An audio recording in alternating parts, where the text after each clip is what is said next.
Magandang pagbabablog guys. May gaad. Ginagawa mo. Samahan niyo ako sa aking adventure. Dito sa Western Leyte, matatagpuan ang Palumpon, kung saan matatagpuan din ang Calanggaman Islands, ang sikat na beach, o tinatawag nilang Island Beach, dahil sa mapuputing buhangin dito.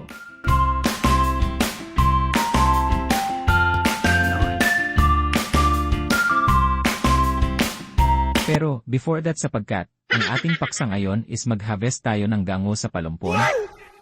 Karamihan ang mangingisda dito ay gumagawa ng bahayan ng isda. Paano ba gawin?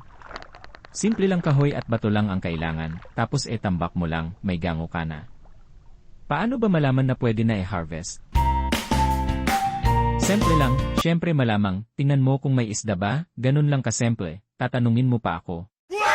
Biro lang. Kadalasan mga 4 na buwan simula sa paggawa mo ng gango, paano ba i-harvest? Simple lang din, hay nako.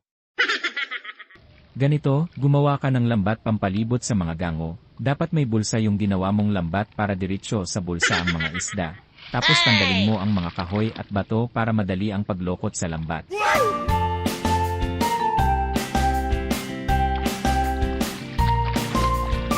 Pwede din sikupin nyo na lang para matunog kayo.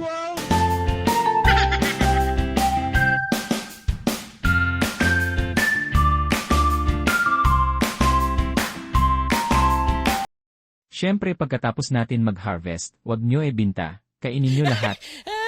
Gago! Magtinola agad sa dagat, presko pa kaayo, matamis pa ang laman.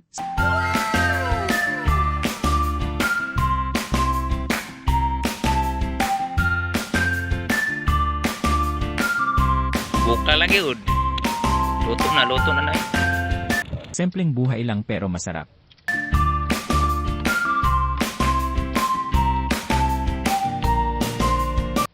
O diba? Lipat na tayo, dito tayo sa buhay ng maningisda, tataba pa kayo.